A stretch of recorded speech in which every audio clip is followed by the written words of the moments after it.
You guys? It's your girl Rossie, and I'm back with another show, you guys. Today I welcome, to me, he's a good friend of mine. We've known each other for a very long time, a few years now, Buddy. I've been on his show. We'll talk about the Yeah Buddy podcast. He's a comic here in Sacramento. He's also an actor. I mean, Buddy does a lot, and he's very successful at what he does. Also, he's a hand model as well, you guys. That's Buddy, funny. welcome back to Rossie's Clubhouse. No, thank you. Hey, thank you. Thank you for having me back. This is what's Of up. This is course, dope. of I'm course. excited. Of course. So Buddy was like day one, like when the show first got started, we had a studio. Shout out to Zach Hubbard, who was my original director and gave me that studio. Buddy was one of the first guests that agreed to come on. Buddy and I did a film together. Shout out to Misha DeSalle, Hid It in Plain Sight. He was my leading man. This was a really good film. Misha is a writer here in Sacramento, and she did a great job. That was back in like 2022, 2023. But Yeah. before that, I'd always seen you around town. I mean, I'd go to a place called Sacramento, you're there, or I'd go to some of the classes that they were holding years back, and I'd see you there. And I remember just admiring you because you were working, you were doing so much, and that's where I wanted to be. So tell me a little bit about comedy because you're also an actor too, but let's talk about comedy. How'd you Mhm. happen to get into comedy? How I get into comedy? Yeah. I, I guess there's a couple different reasons and stuff like that. If you want to go like the professional route or whatever it may be, just taking like acting Yeah. classes, which then switched to me doing like improv classes to become a better actor. And then finding that like comedy was kind of like my niche thing to go to, and then so that kind of led my way to stand up comedy. But then, like from a personal standpoint, I don't know if we had talked about this on the last time or whatever. But then, like with the I guess you say like I don't know, depression, mental anxiety, just trying to balance my mental health. Right. That's how I landed into comedy as well. Right.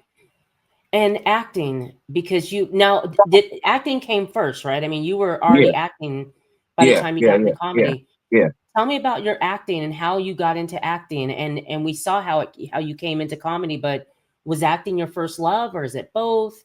No, it was definitely acting. That's what I've realized over like probably like this year and stuff like that. I order stretching. That's how you know I'm comfortable. But no, yeah, like uh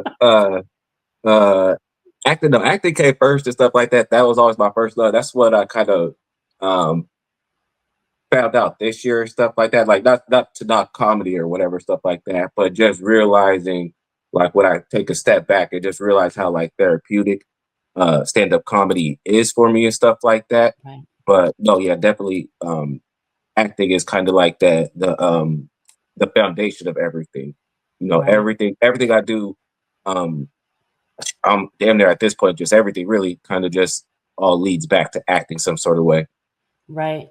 Did you grow up here in Sacramento? I think we talked about that in the first show, but just to Yeah, a little refresh bit on like my dad was. new Yeah, audience. my dad was in the military and stuff like that. So I kind of had a very boring military brat experience. Where I was born in Sacramento. Um, then like at like maybe like 8 or something like that, moved to Alaska for like 4 years, and then moved out to the Beale Air Force Base in like Yuba City. So that was it. I went from Northern California to Alaska, and then right back to Northern California. How was Alaska? How was that? I don't know. I was young. I was young, Okay. so Okay. I mean, like now if you ask me, I'm like, oh, it was cold or whatever and stuff like that. But I No, mean, just it's like at this point, like I'd just say, like I know I'm not really a wilderness person. You know what I'm saying? Like okay. as a kid, as a kid, I was probably, oh wow, this is fun. You know what I'm saying? Ooh, look at Okay. deer, look at moose, stuff like that. But like nowadays, I'll be like, I mean, nah, You're no, not trying to do hell no. it. Listen, Hell it's no, we so be going beautiful there though. 30 days, no sun, and then you go 30 days Wow. just where it's just complete sun. You know what I mean? Okay. It'd be like no. So like as a kid, you think of this cool stuff like that, but like I mean, of course you have like if you're into like the wilderness, but then I'm like that's Right. someplace I'd visit, but say, Right. hey, come live out here for 4 years. I'm like, no. Especially where You're we not was at, because we was living like right outside of the North Pole, you know. So really. mhm. Damn. North Pole, Alaska. There's a North Pole, Alaska. It is. I mean, it's north. It's north. It's So north. Okay. How would you describe your comedy style? Like what's Buddy's comedy style? I'm see. I'm glad that you hit me up because I've been doing a lot because especially because the end of the year, just doing a whole lot of reflecting and stuff like that. And Yeah. like if I would just say my comedy style, I would just say it's true to me. Okay. If you ask like the general public, they black.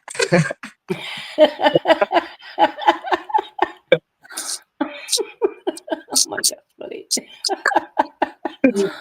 Oh, you're a mess. You're a But mess. like that's why I just feel it's like my comedy style is just very genuine to like um who I'm as a person because like I said it's more so something I realized that I do is more therapeutic.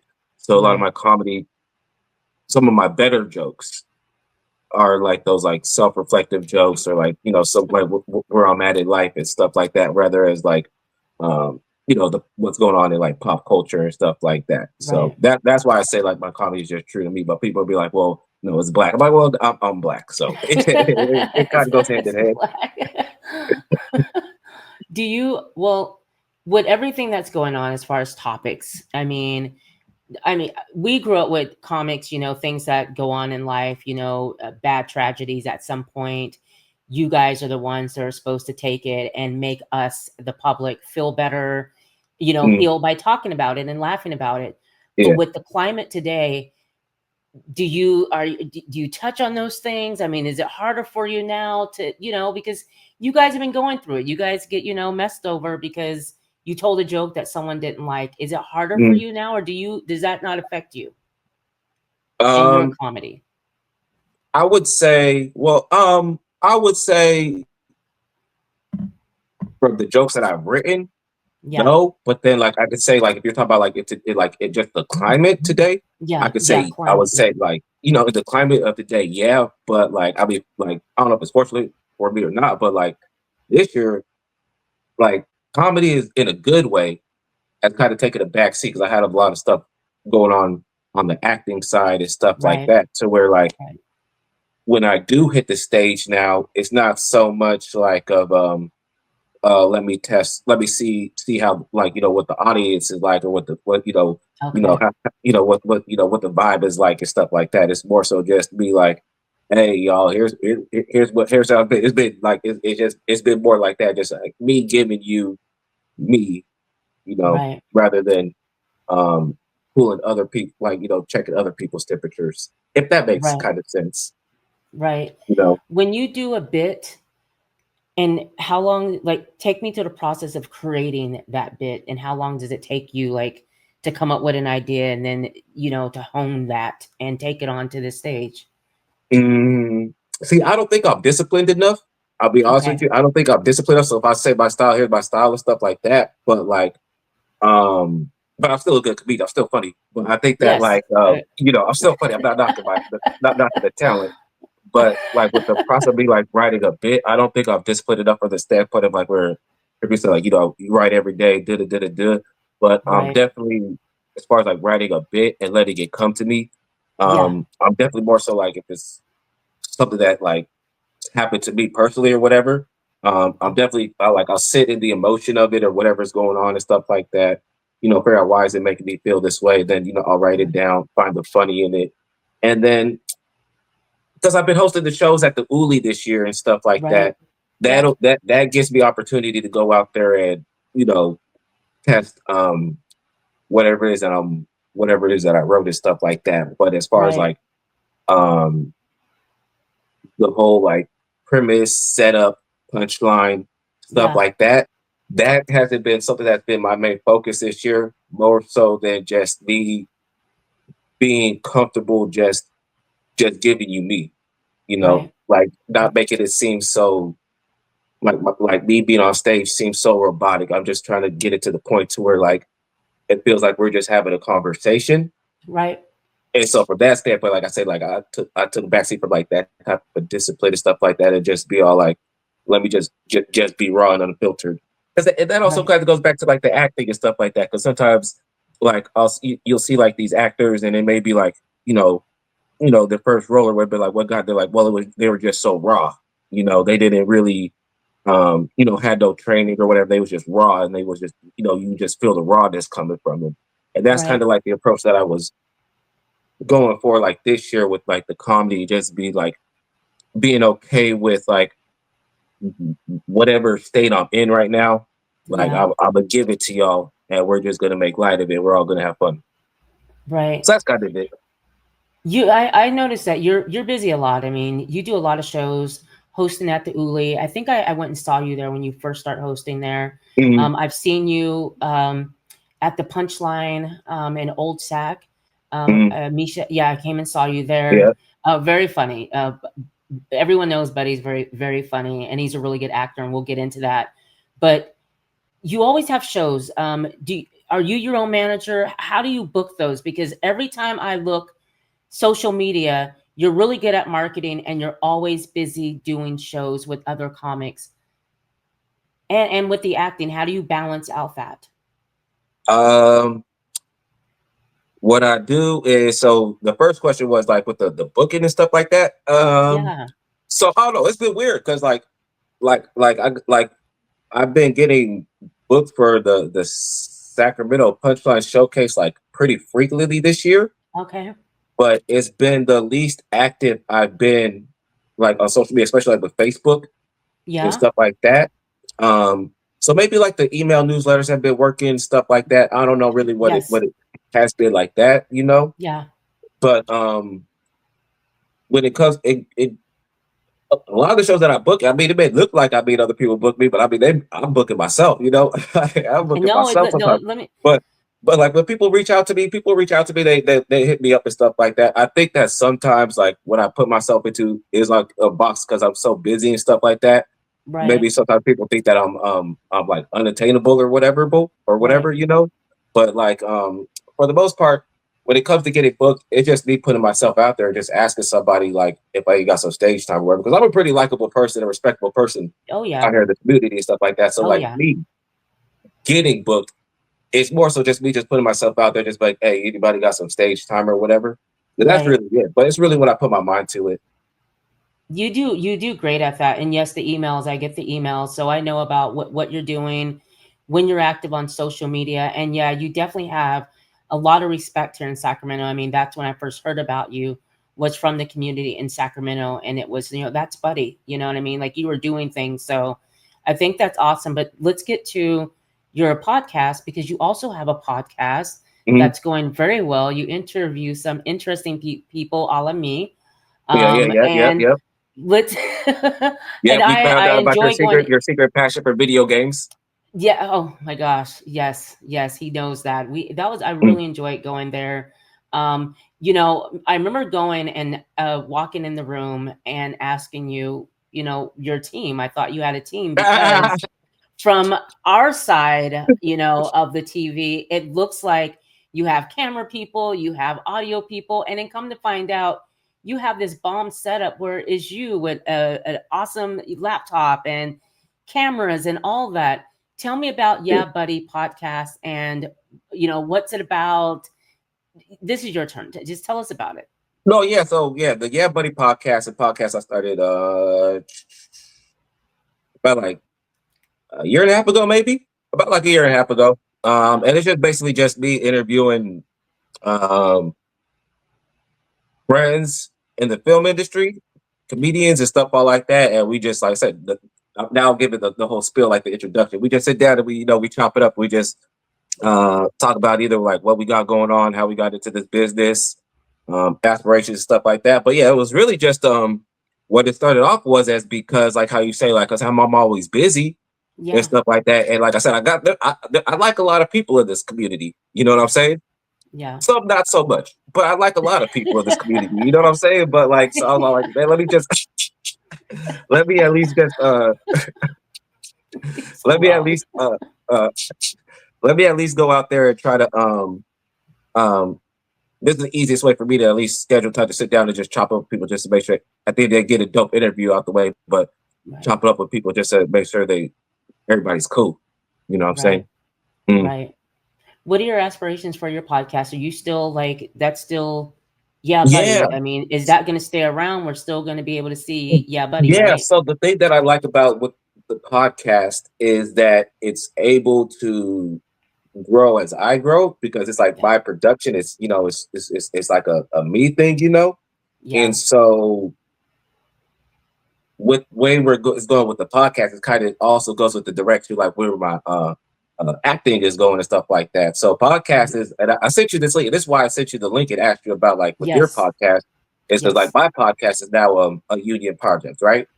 Wow. It's a SAG after project. It's not. And I'm not saying how much money I make. I'm not making no money off my podcast. You know what I'm saying? But you know what I'm saying. But like because I know it's something that I enjoy doing. It's something that I see myself Yeah. doing for like years and years down the road, and like seeing it, wanting to see how it grows or whatever. Right. I'm Right. all like, well, making a union, it only makes sense because I am a union member or whatever. So now this is Right. my own. So now it's my own official like union project that like if people could be like, hey man, ain't no union work. I don't know what you talking about, bro. Right. I got my Right. union project right here, bro. Like, I don't know what you talking about. Let's get to And work, thanks you for know? sharing. Thanks for sharing that. Mhm. I really appreciate that. Yeah. That you sent me that. And I took a look at that. And yeah, that's definitely going to go and take care of that. Mhm. Um, you talked about acting, and you Yeah. have been involved in a lot of projects this year. You had your own project, didn't you? Have your own project? Yeah. Hey, Yeah, no, yeah, I got like three or four. I got like yeah. three or Okay, four at the top. I got like three or yes. four. Yeah. Can we talk about that and acting and where you're at, what you're working on, and some of the Yeah. things that I saw this year? Yeah, I got a lot of things. A lot of like I said, like because like I said, that feels weird. Like because I said, like the comedy kind of took a backseat or whatever. Right. But like with a lot of with all the things that was going on with the acting or whatever, look, I was like, hey, I'm not surprised. You know, say because yeah, no, it's been real cool and stuff like that. So yeah, like four projects. I got like four short films that I had produced to on some sort of level. A couple of them I directed, acted in, stuff like that. Um, First one, I'll go with the ones that are pre-production because we can't Okay. talk about too much of those. So, Okay. um, one of them is a short film. It's called "The Last Man on Earth," and that's it's a comedy film about I do I'm a producer founder of this comedy competition called the Cash Cow Comedy Competition, and I do that with casting director Tony Stanowitz. So we did Oh, that wow. last year. Nice. Yeah, yeah, yeah, Nice. yeah. No, shout out to Tony. She's super cool. And Yes. so we had did our first inaugural one last year, and one of the awards for the competition besides the cash prize is that they also get to the winning comedian also gets to star their own short film. So we did that one. We shot that like a couple months ago or whatever. So now that's just all the editing process. We're gonna get that. We saw a early screening of it at our Wild West Film Festival in September, and so yeah, so that's gonna be headed to film festivals next year.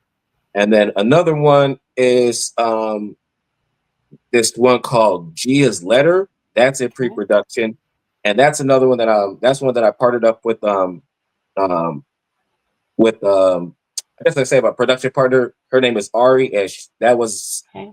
a follow up to not like a sequel, but it's our next project after the Okay. previous project that we just did, which is called Almost 30. Okay.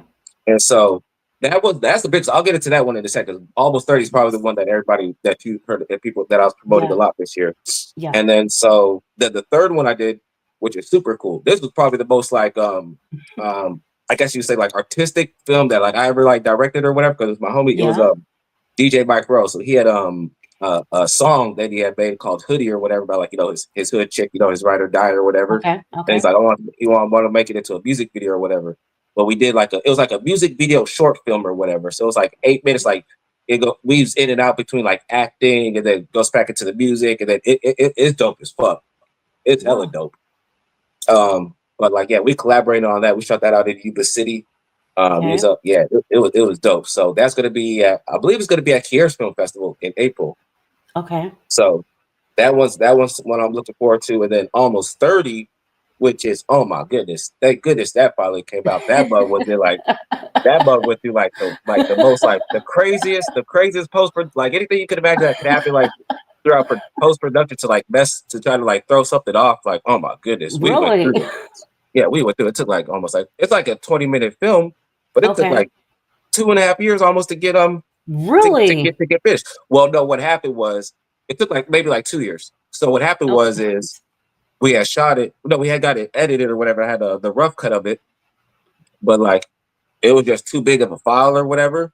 yeah. So it just every time we tried to download, it would just crash, crash, crash, crash. So it took for me to finally like upgrade like my podcast studio Okay. to be able to get the file, to be able to have the software to be able to download it, whatever. So we got that all done, Okay. and then so almost 30. Yeah, that's a dope film because we made that during the pandemic. Okay. Rest in peace to my homie Lionel. Lionel, he was like one of the producers on the film. He was like my mentor, like my best friend. Like when people see me like moving in the industry and say, "Oh, buddy, doing this, da da da da da." After Right. like Lionel was like my best friend in my ear, just like here's how you move, da da da da da. So he's the one Wow. that put me Okay. up on game.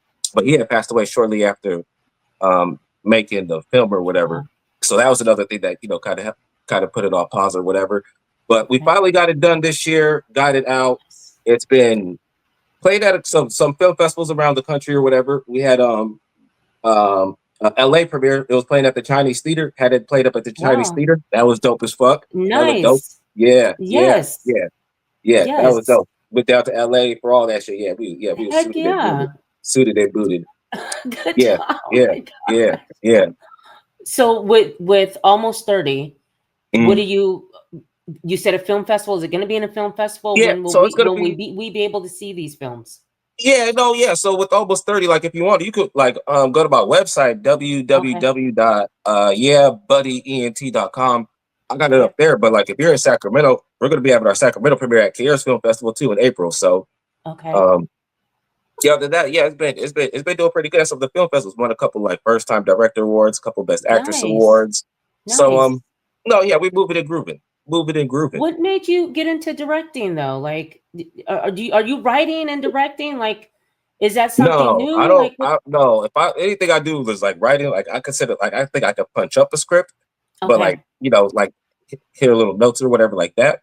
But no, I right. don't think I've tried. I don't think I could write a screenplay. But like no, directing just came from like being on movie sets. You Okay, know, honestly, it just came from like being on like professional movie sets. You know, right, right, professional TV shows that like do like all the stand-in work that I did. It's just right, sitting back and just watching it. And I'm all like, oh, okay, I think I could do this. And right. so, yeah, that was about it, really. I mean, going into But like the let. first time directing, I had like my partner Roy. Mm-hmm. He was kind of like in my ear, letting me know like here's how uh just letting me know how things are going and stuff all like Right, that. But right, I mean, yeah, with the experience that I have, and then with the crew or whatever, it was pretty chill. It's pretty easy. right. Let's talk about the fact the stand-in. I found that fascinating when I came to your studio and sat with you, and you were talking about the professional sets you've been on and the stand-ins that you've done for like Mhm. really famous people. Like, tell the audience about that because I didn't know about that. So what a stand-in is. Yeah, well, So not what a stand-in. Well, yeah, for those that don't know what a stand-in mm, is and how you got into it because you've done some stand-ins for some pretty yeah. Oh, okay, major yeah. roles. Like, yeah. Yeah, so what a stand-in is basically like when you're working on like a movie set, not all the time you're gonna have time for like the no, because time it's a time crunch, everything's about time and stuff like that. So what I'll do is the actors, the main actors that I'm standing in for, whatever, they're acted out the scene with the director, whoop whoop, they figure out how they're gonna do the blocking, where all the movement is gonna go. And Right. then the actors they go and they go get into makeup, whatever they gotta do to get ready. And then so while all the crew is, getting organized, they need to figure out the lighting and stuff like that. That's where they Right. have me like the stand in. I'll go and I basically react the scene out the same way, the actors did. So that way, they that way they know where the lighting needs to be at when they hit their mark here and Right. all that stuff. So that way when they're actually filming, everything moves cohesively. So like from a standard standpoint, I basically one because whoever I'm standing in for, I gotta watch them act. So now I'm basically getting paid to watch acting class because these professionals right here, and then B when I'm actually there doing my thing or whatever, Right. I'm seeing from like a bird's eye view or like a fly on the wall, you know, all these different moving parts and how important they all are, Right. you know. So that's how I was able to take that and then, direct stuff because I understand every single person's job is important, you know. Right.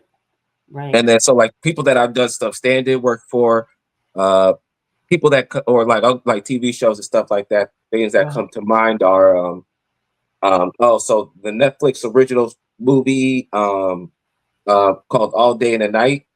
Okay. Yeah. That was directed by Joe Robert Cole, who co-wrote Black Panther with Ryan Coogler, and so I did stand in for Ashton Sanders, who was he was on the Wu-Tang show. He was on the Equalizer 2, I think, with Denzel.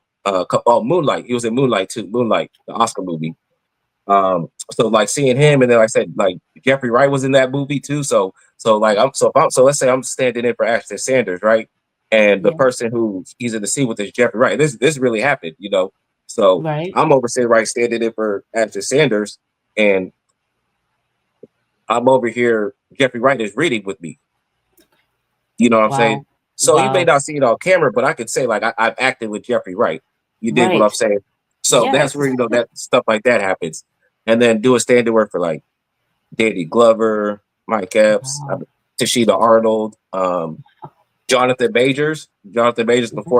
before the King. Yeah, yeah, yep. Wow. Um, yeah. I learned a lot from watching Jonathan Majors act. Wow. Um, see who else? Um, this TV show called Goliath on Amazon. Okay. So I basically so did that. Yep. I think like an episode or two of 13 Reasons Why on Netflix. Dope. This movie called The Ride. It stars like one of the actors from that TV show Entourage. Yeah. Y'all remember that show? I think it was Kevin Oh Dillon. yeah. I wasn't Kevin Dillon standing, but I was standing on that movie. Wow. Kid Cudi. Kid Cudi. Can't forget about Kid Cudi. I was Kid Cudi Really? standing. That was dope as fuck. When was that? That Like was dope as fuck. video? Like what movie? That was for a movie. So it was this movie called Jexy. Okay. And it's this movie about like what happens to like people are too attached to their phones or whatever, and or where your phone becomes too attached to you. And so Kid Cudi just plays himself in the movie, and like the two lead actors is Adam Devine from that Workaholic show, and Okay. then I think the other actress was, I don't want to mess up her name, but it was Alexandria Shipp who played Okay. Storm in the newer X-Men. And Wow. then and so basically Kid Cudi plays himself in the movie or whatever. They just go on a date to like his concert or whatever. So for the stand-in scene, so like Kid Cudi, he's concert or whatever, like performing for the like 300 people. They're extras or whatever and shit like that, right? Right. And Right. so he's performing, right, and then like right after they get all right, then buddy, well, we need you to be the stand-in now. So I'm over here. It was like it was lit. It was like a like karaoke. I don't know what you want to call it, like what that lip sync battle, like that lip sync battle show. Yeah. Yeah. Yeah, it was like that. So I was like lip syncing karaoke or like on stage in front of like 300 people, and I had that motherfucker rocking. They was like, and what like I swear, like when they was like, "Who, Buddy?" You know what I'm saying? Like I'm like time is of the essence and stuff like that. I had that Right. crowd rocking so much. They did an extra take. Just to get that motherfucker lit. Like it was lit. I had that lit like a whole party. Like you ask anybody. Like I Oh, that's swear, dope. for the rest of That's that year, everybody, any film set I went on to for the rest of that year, yeah. everybody knew that they was called me Cuddy Buddy. They was called me Cuddy Buddy for the whole year. I had that motherfucker lit. This is dope, buddy. Do you trip about the things like when you look back at your beginnings, getting into acting and comedy? You sit and look back. Wow, I did that. Do you trip off of that, like the road that it took to get to where you are right now? Um, Recently I have been. I've been Okay. looking at myself, being like, damn, I can't believe how blessed I am. Right. I'll be like, damn, because especially because like also with the acting and stuff, because like my name been popping, my name been buzzing and stuff like that. So Yes. like I've been I was elected as a union member. So I'm a member of the board up here, the SAG board, Wow. Hell and not only that, yeah. but I'm the chairman of the Next Generation Committee. So Hell it's kind of like yeah. my responsibility to kind of be out there within these next start in January and stuff Yes. like that. Try to Yes. bring up this next crop of of actors and stuff like that. Yes. But just like Yes.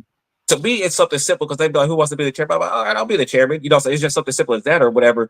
But just like Right. when I sit back and reflect, and I'll be all like, um, I'm like, well, Dad, what did it take for me just to even get just to say, hey, I got no problem being chairman, and then people backing it, people behind it, Right. you know, so I'm all like, oh wow, Right. so Right. it's been cool, it's been I good, think it's fitting that you would do that, though. I mean, yeah, you put hmm in a lot of time, so it makes sense for you to do that and to go to that next level. And being that you're going to be doing that, and you're going to have that responsibility for young actors that are coming up and slash comics. What would be your advice about them getting into the business? If you had anything to tell them, what would you tell mm, them? I How don't they know, can, because I think that like I would like to have like a one-on-one conversation with them first before like because right, I mean I could just give some general type of this feel like right, don't give up, don't quit. But I mean I guess right. the best advice that I would give him, I would just give him my number and be like, hey bro, call me, Nice. and like sit down like having like a genuine type of thing, like where are you going? So like if it's like give me an example or something, I might would like so let's say if person like just starting get it offer, just Yeah, if started they getting just into it, so fresh to it. yeah. Oh Yeah, man, like I they would. wanna do that. They graduated high school, they took classes in high school, and they wanna get into the community and start Oh acting. yeah. You know what I mean? Like I would say I would give them a list of organizations out here. yes, I would be honest with them about what you're going to get out of each and every one of them. right, Let them make the choice about where they want to go.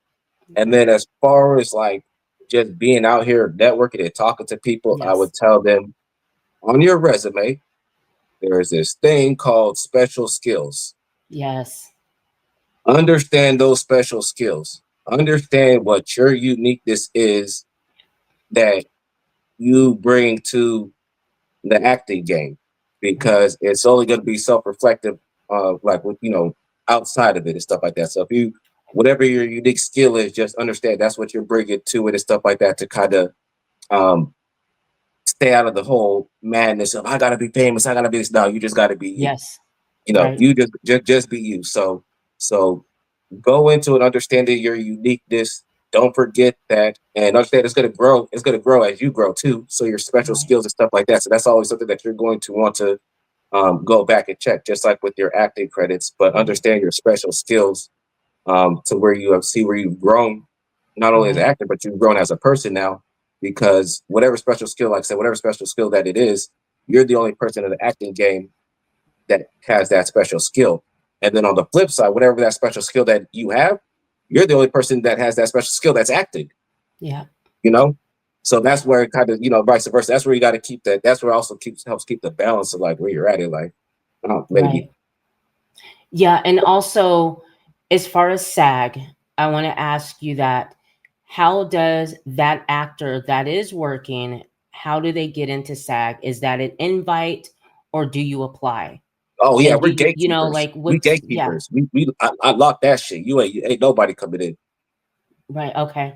No, I'll just play. No, I'll just play. I just I know you are. I know I, you are. no.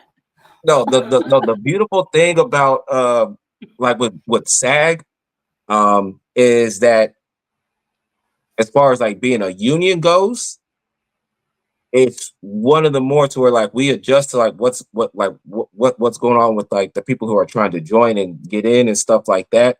So there's so many different type of contracts. That's like when I sent you Okay. the podcast one. Yeah. There's so many different types of contracts and agreements now to where how you could create a SAG production. And as long as you let that SAG production grow along with your career as well, then do so many different types of avenues outside of the cliche, like, oh, I gotta get that audition from the, Okay. that act, that leading role that's gonna be in the movies and all that type of stuff, or even the three SAG vouchers doing, background work. Right. There's so many different types of avenues now and ways to even just like I say, if being honest, this is an industry we call gatekeeping, you know. Right. So Right. as far as like being able to get to the gate and open up, Yeah. Like there's so many different types of avenues now to where like I think it almost scares people off because they like don't like we have like a contract that just and I can't go into too much detail because I'm not the Yeah. professional on it, but Yep. there's a contract that just released. It's called like the vertical. I can't remember like the vert contract or whatever, but Mm. basically anything that you shoot vertically, like on a phone, Yeah. it could be considered a SAG production.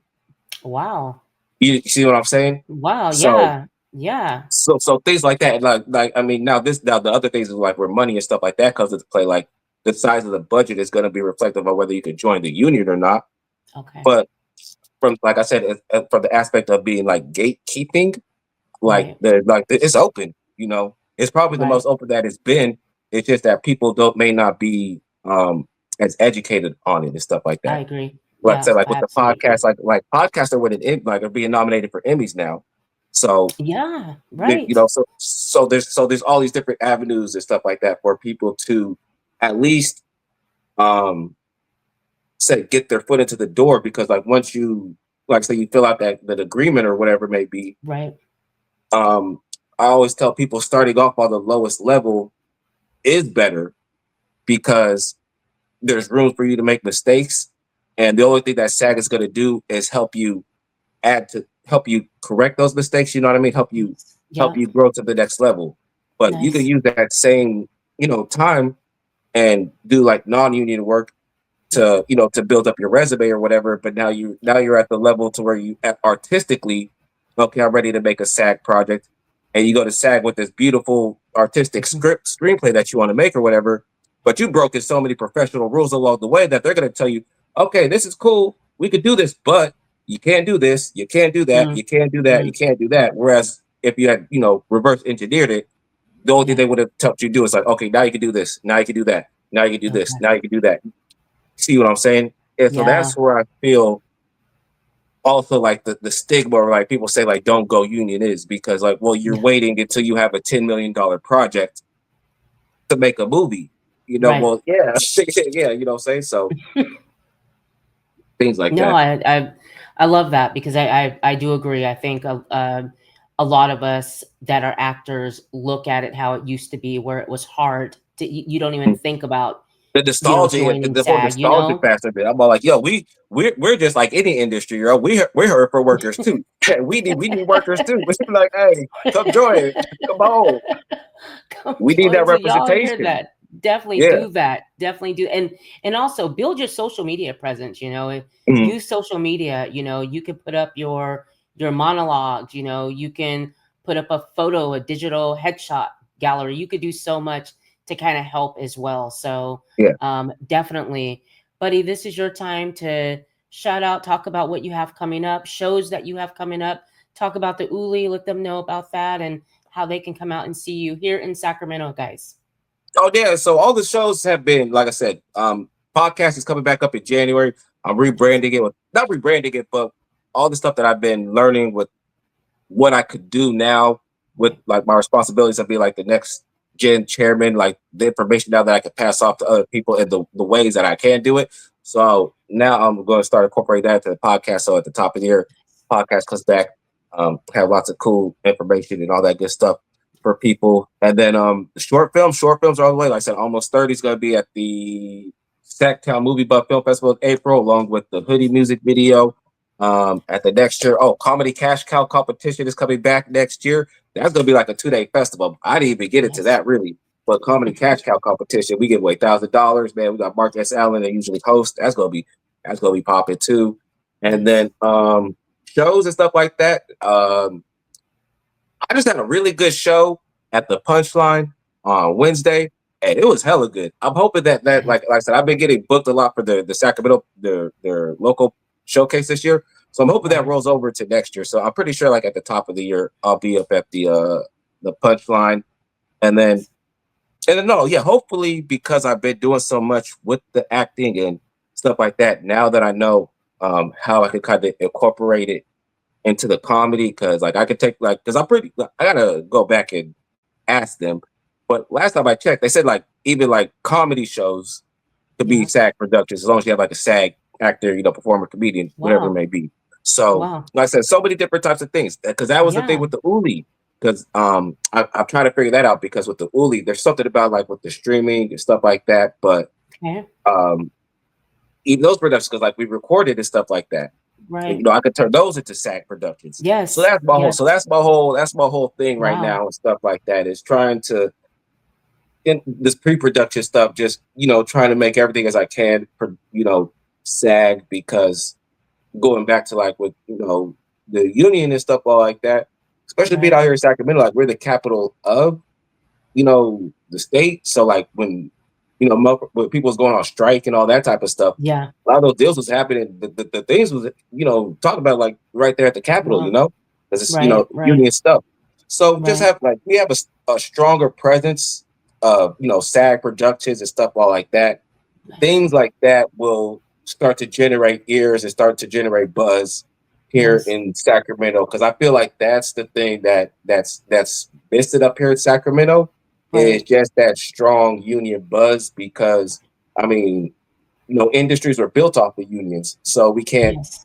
I mean, even though this is our dream, we can't deny that in the reality sense, So Right. that's so that's just what I'm trying to try to bring. So even if, like I said, like it may not look like a lot. Like let's say if we get Right. 20 contracts, they may not be big contracts, but if they look and Right. say, oh, we had last year we only had 5 SAG productions up here in Sacramento. Now all of a sudden we got 25 SAG Right. productions. Don't matter what it is, people just see that Right. there's SAG Still. productions. So people's going out there trying Exactly. to produce, work. It's just a start. Right. Right. It's Mhm. something though. It's absolutely Yeah, something. yeah. So that's all we're doing. We just try to keep it pushing, try to keep it moving. And I feel like I'm in a good place to do it because I got a lot of knowledge that I could pass off, but still Yes. also young enough to like where I could also take advantage of this stuff too. Right. So, Right. you know, and we black, we Right. don't age. You know what I'm saying? Shit. We good. Right. We good. Right. We Right. good. I know that to be facts. Yeah. Absolute facts. Buddy, thanks for coming on Rossie's Clubhouse Mm. again. I really appreciate it. I appreciate you being there when I first started out and invited me on your podcast. And, obviously, congrats to everything that's going on. It couldn't happen to a better person. Like, you really worked hard for this. So I'm Oh, so thank you. happy for you. And when the movies are coming out, whatever, please come back. You have a platform here. Come talk about it, promote it. Like, please, I would For sure. love, No, yeah. love that. I'll be I back. really would love that. You guys, this is Buddy Rahming. He's a comic actor, Renaissance man here in Sacramento, you guys. And you guys can check him out. His links will be in the description of the video. Go follow Buddy on his journey with everything that he's involved in, you guys. And you guys can look forward to some of the short films that will be coming out here in the next year or so. So, Buddy, thank you so much. You can stay backstage. You guys, this is Sacramento comedian and actor Buddy Rahming. Thank you guys. I will see you guys next time. We are out.